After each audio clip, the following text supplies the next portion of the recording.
we thought it would be good for us to do a roundup looking back over 2021 and some of the projects and things that we did on Homestead.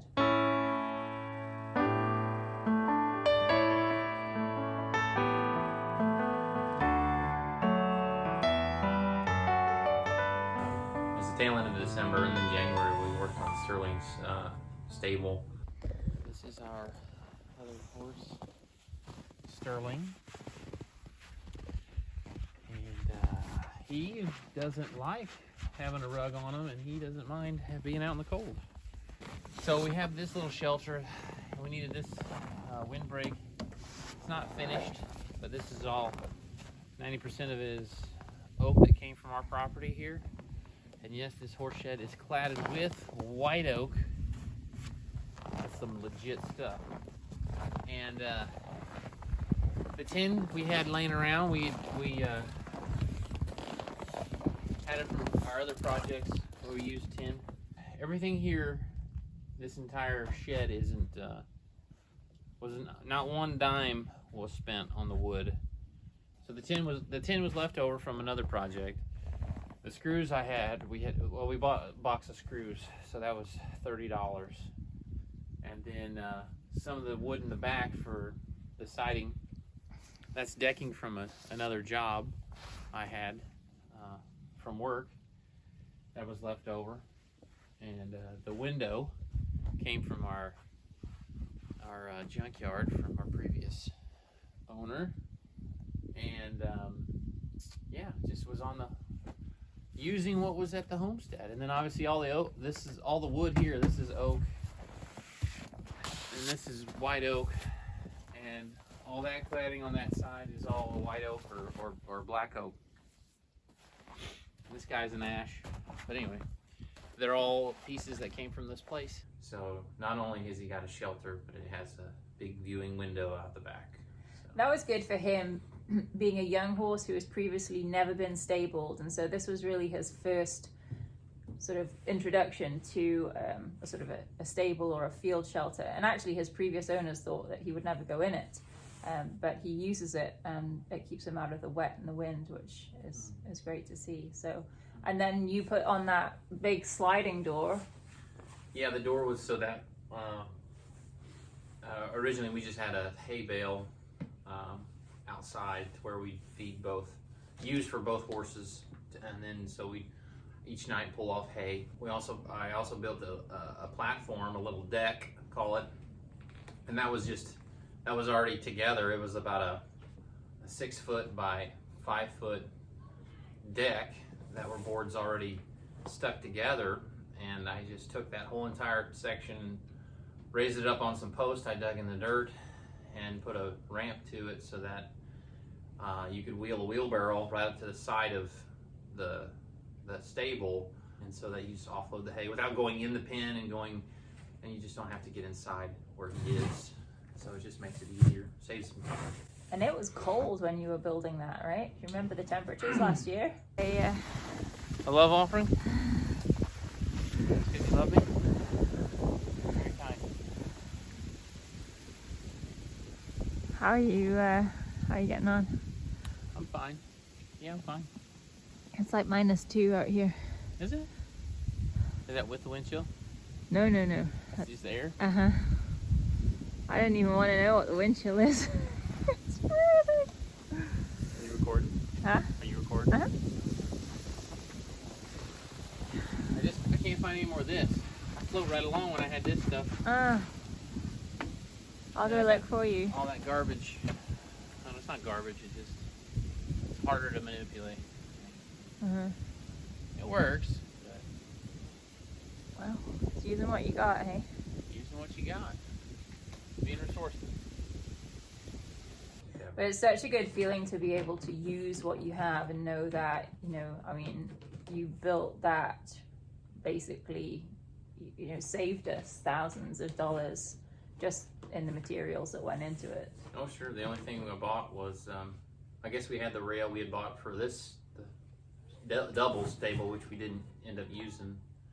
And so technically, as far as Sterling's stable is concerned, a couple boxes of screws maybe, and then if you want to count the rail, so maybe 150 bucks, Yeah. $200 maybe.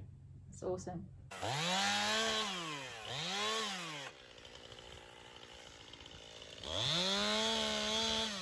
What we have in our woods is we have some more level areas, which would be good for growing a stand of an acre or two of Timothy, or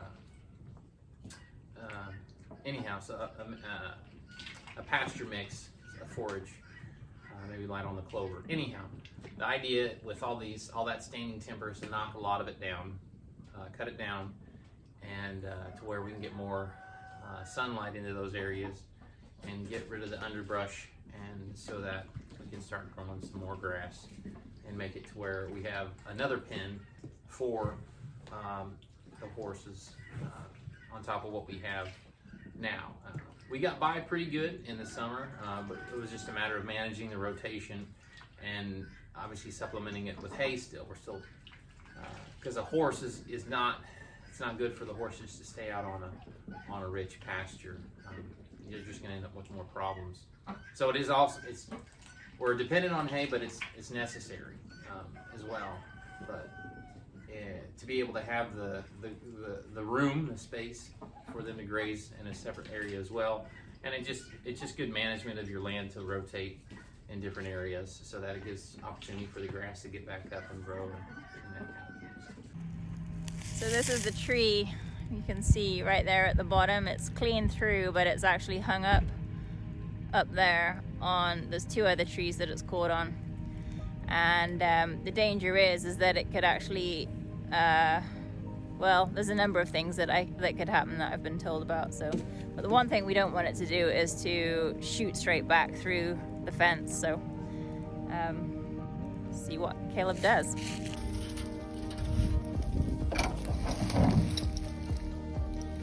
So what's you thinking?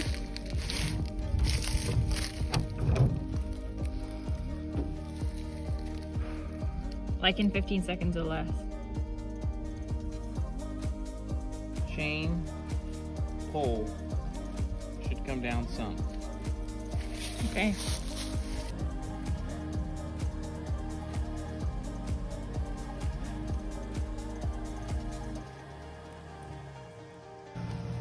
How close is it to that fence? Got about 2 feet.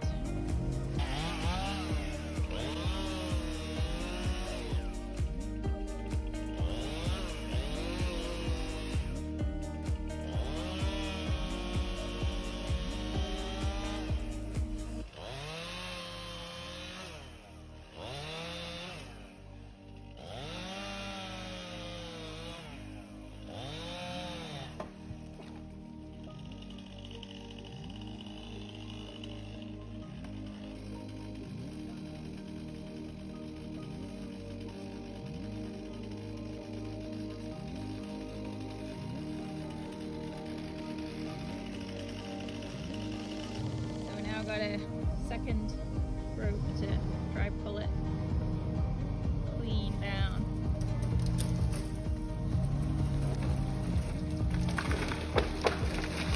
Yes. Woohoo! Well done. And then what Caleb will do with the logs that he's cut down is he cuts them into 8-foot lengths.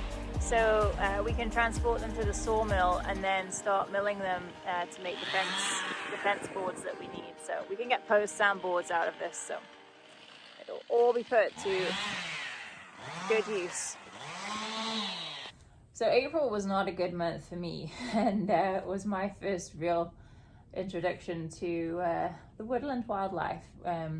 We had a 2-week period in the late spring where we lost most of our chickens. Most of them all went in one day, didn't they? And it was the most bizarre thing because there was no trace of feathers, there was no evidence, noise, everything that I read about sort of raccoons and those kind of critters that are supposed to come out at night, but our chickens were going missing in the middle of the day, even one day when I was out in the garden. So And we did find that we had a fox family because we saw the cubs later or in early summer, didn't we? So that month was really for me about making a plan to improve the run and making it fully enclosed, because we even had a chicken disappear from inside the run before it had a roof on. Yeah, I think it's just a matter of where you want to protect what you have running around as best you can. And sometimes, like what Carrie said, it was kind of surprising how inside the run, which the fence was 6 foot, 8 foot tall or something like that, 6 feet tall at least. And I had to been a bird, obviously, that dropped inside and pulled the chicken straight out. I was actually reading straight out of the run, or an owl, and picked it up and took off. No sign of feathers. Or well, nothing. that's what I thought. But I was reading this week because I was reading about fox. They can actually scale a 6 foot fence. They can climb fence on trees. I doubt it was a fox. You would have had feathers all over the place. There was no feathers. I thought they just picked them up. The chicken vanished inside the run, completely closed up.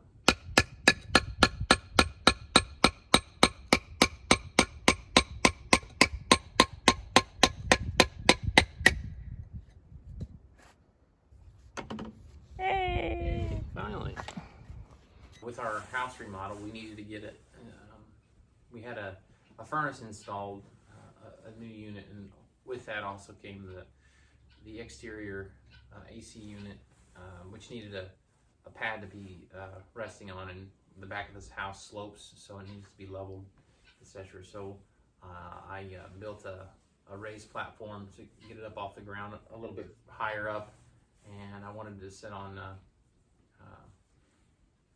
some blocks or concrete or something. So I had some timbers I had milled from cedar, and then there were some flat stone, well, they were I think marble stones that were left here, and they had squared off edges on 2 ends, which allowed for a platform to be made. And so I used those as my base, and then put the timbers on that to hold in the dirt, which held the landscape stones or flat stones.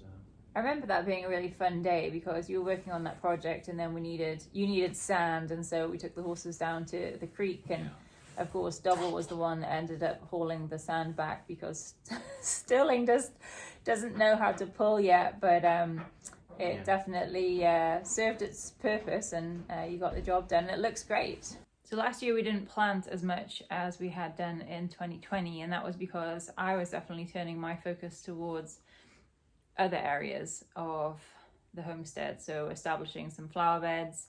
I got the hydrangeas, which are planted alongside the outside bed of the house. And we did grow, what did we grow this year? We did tomatoes, but not as many as the year before. We had cucumbers, we grew. I tried corn this year. It was semi-successful. I think it was my first time growing corn. Tell me what you're doing. I'm making holes for the seeds so we can grow some plants. Dwarf beans? What plants do they grow? Dwarf beans? Dwarf beans. Or what? I mean, like, have we eaten them before? So, this makes holes for the seeds.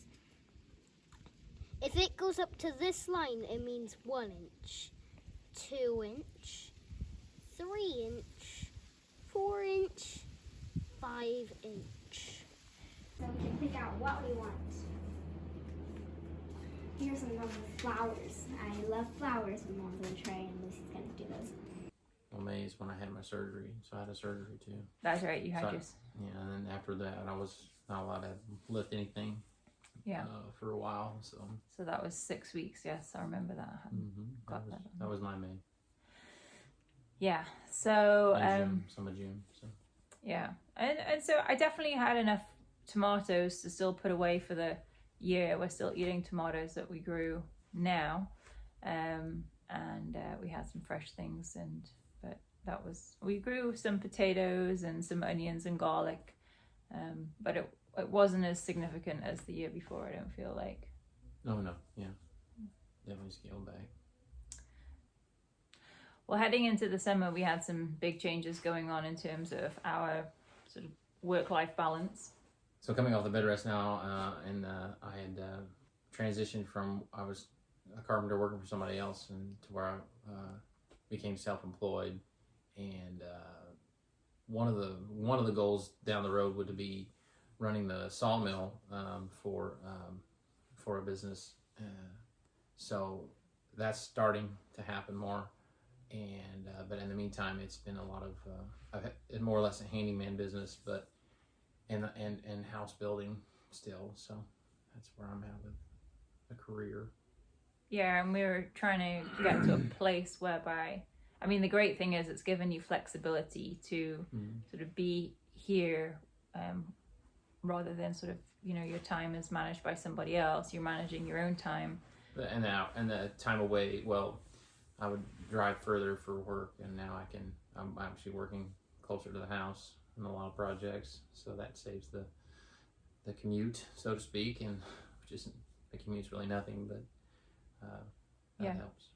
So me and the kids were in Tractor Supply. I can't even remember why we were in Tractor Supply, probably just getting regular feed, and there were the cutest ducklings, and I came home with 4 of them. Well, I love the ducks because I'm looking forward to seeing what they do with the insects this summer. They are amazing foragers. They're entertaining. They're definitely trainable, very easy to herd, much more character than chickens. And the other thing is that they have been prolific egg layers. I mean, our chickens have pretty much stopped laying. A lot of the new chicks that we raised, which we'll talk about in a minute, haven't started laying, but our old layers have pretty much not laid since the temperatures got into freezing. And the ducks have been very faithful with, you know, 1 egg a day, sometimes even more than 1. Carrie came to me and said, I'd like to make a house or a coop for the ducks.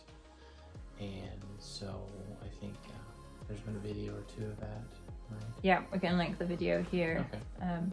The main reason to have the ducks separated was because they get in the chickens' water. In fact, they'll get in anyone's water if they can. But also I didn't really want the roosters mating with the ducks. Not that we would hatch those eggs, but just at that time we didn't know if we had a drake, and we actually don't. We have 4 hens, but I think maybe at some point down the line we might do some breeding of ducks. So I wanted them to have their own space. And we installed that old bath that Caleb pulled out of the other house, and that actually looks really nice as a feature in the garden there, and I'm looking forward to seeing them use it. Our own pond. Yeah.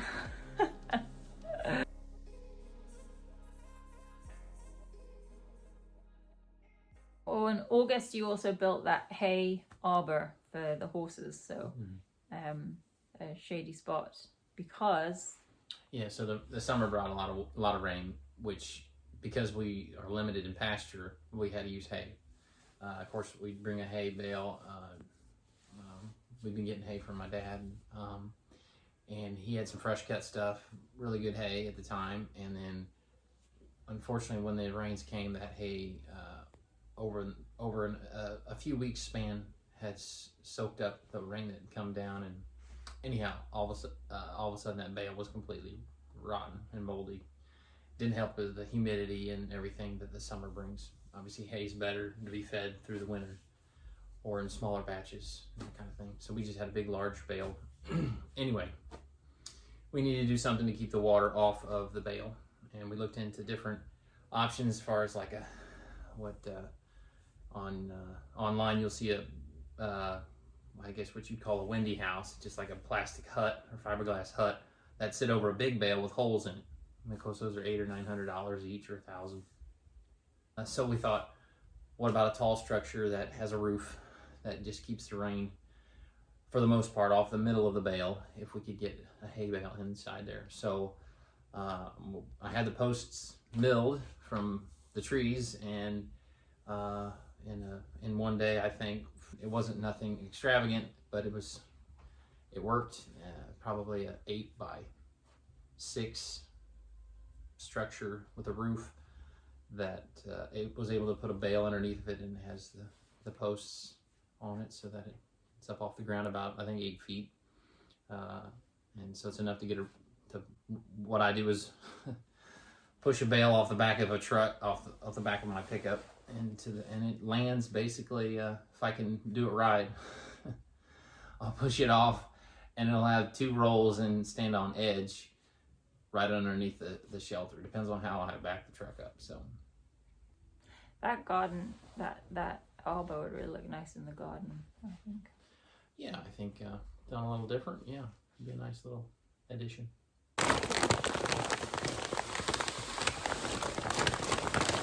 So August was also when we received the baby chicks that we'd ordered, and Summer has been raising Morans. We got Americanas, we got some Egyptian Fyomies and guineas, because we had a particular bad season with ticks.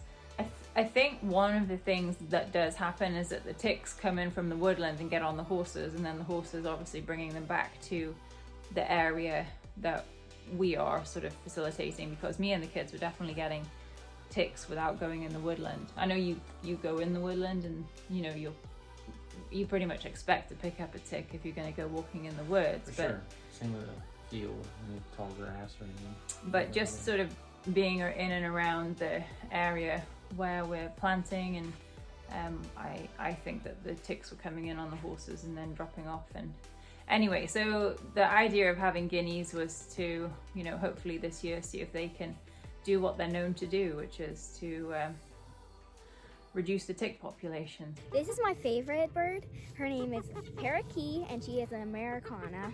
She loves when I hold her and stroke her, and as you can see, she wants to be by me. She doesn't want to get down. My flock is about 3 months old now. We got them in August, and it is mid-November now. So when I got my chickens, some of them were unsexed. So now I know I might have 4 to 5 roosters. Can we go take a look at them? Yep. Okay. So who's this? This is Pear, my Easter egger rooster, and colorful one. And So what's an Easter egger?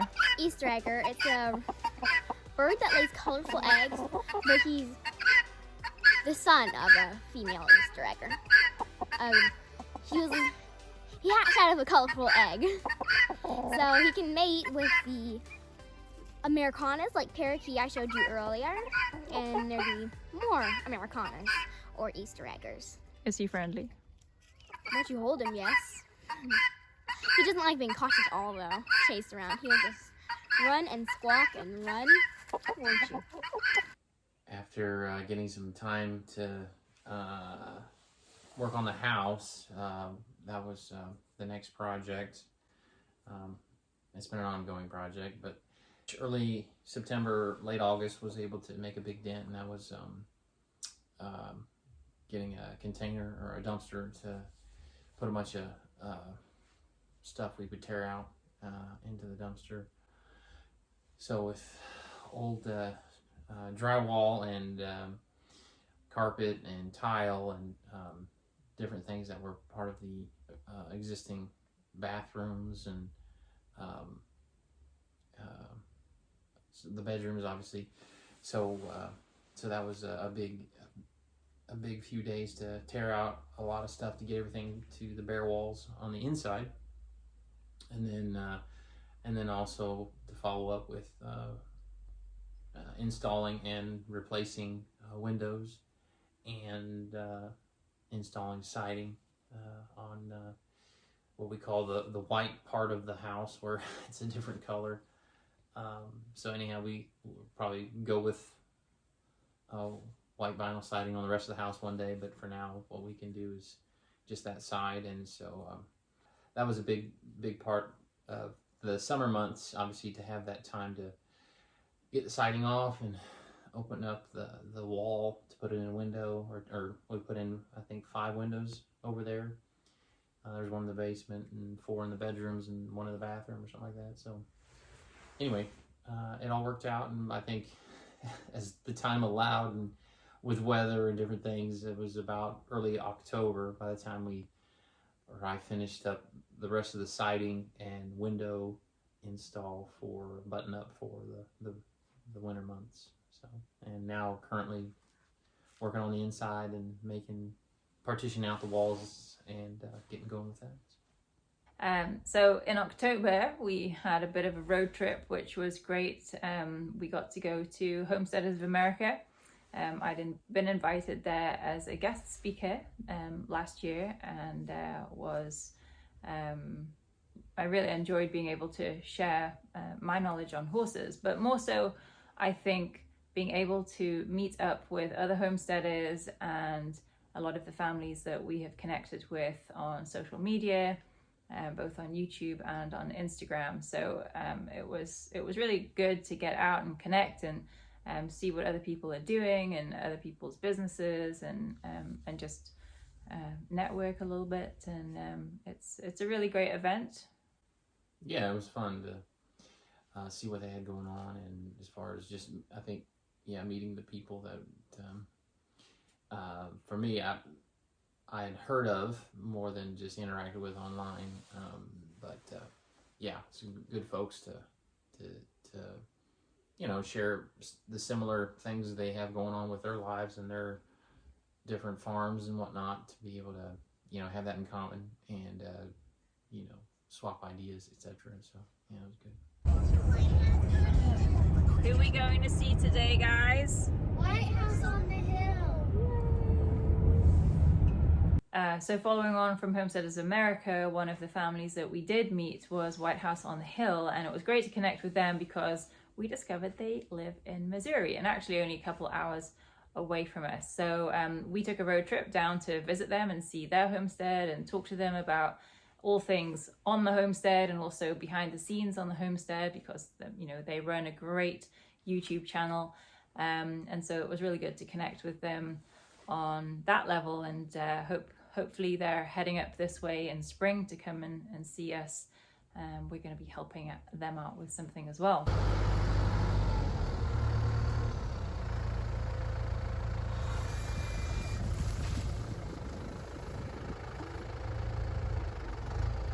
My dad let me borrow his tractor for a bit, and so we scooped up some manure and put it in the beds for spring, and topping them all off with the manure that had sat for nearly 2 years and had cooked down, so to speak, and made pretty good planting soil. So, and then it'll obviously continue to break down through the winter and on into its whole life. It'll just continue to become better, richer soil for planting. Yeah. And then to December, where so November and December were busy for me with work, and so I was not around doing a lot of projects. Plus, December for us is a busy month, obviously with holiday and several birthdays and an anniversary to squeeze in as well.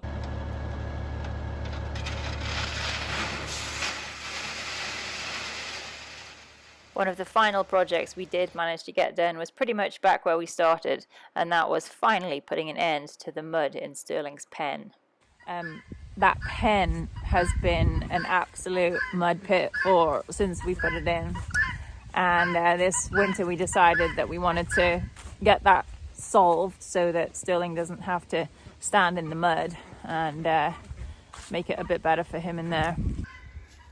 All right, so if you would put more rock in there and get it within 5 inches of the top of the form.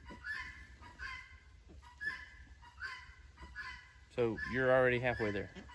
Or 2/3. It'll take you like 3 or 4 more wheelbarrows. We've got a lot of rock to move today, Socks. What do you say? What do you say? The concrete truck is coming at 1 o'clock. So we started on it last night. I did 10 wheelbarrows, and then I've got to finish it off this morning. Hey, you gonna help me? This is our little barn cat, Socks. We call her Socks because she got white socks, haven't you?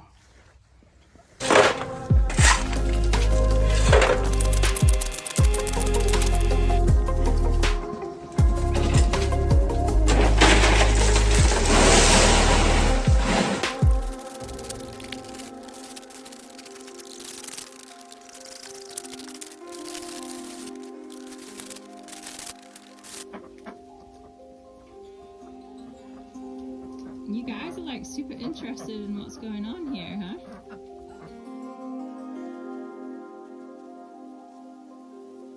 Okay, I'm done. We'll see what Caleb thinks when he gets back, and hopefully there's enough rock here to receive the concrete. So exciting! But now it is time for breakfast.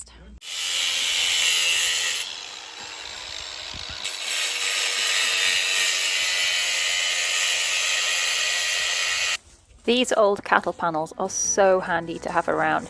They make a great trellis for any vining plant in the garden. But here we're salvaging one to use as a reinforcement in the concrete slab we're about to pour.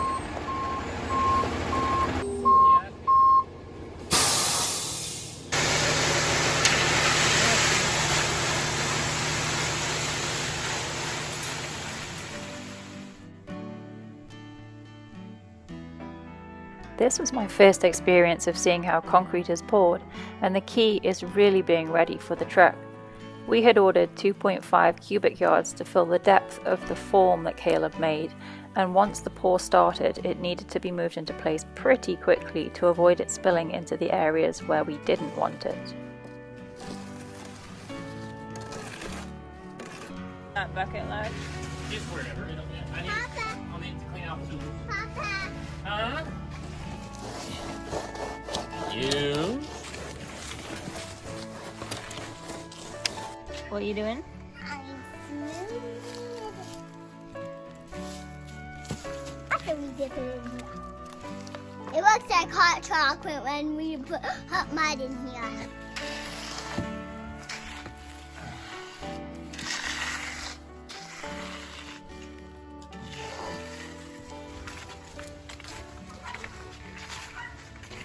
Hey, buddy.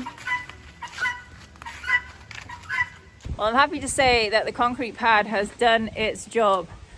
Cured just in time for last night. We had a storm, the rain came down, and this morning there is no mud pit to clean out.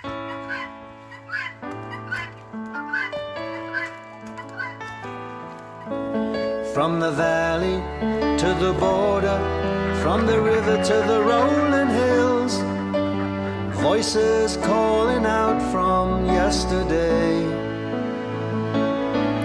And the old folks and the old ways and the laughing smile of a joy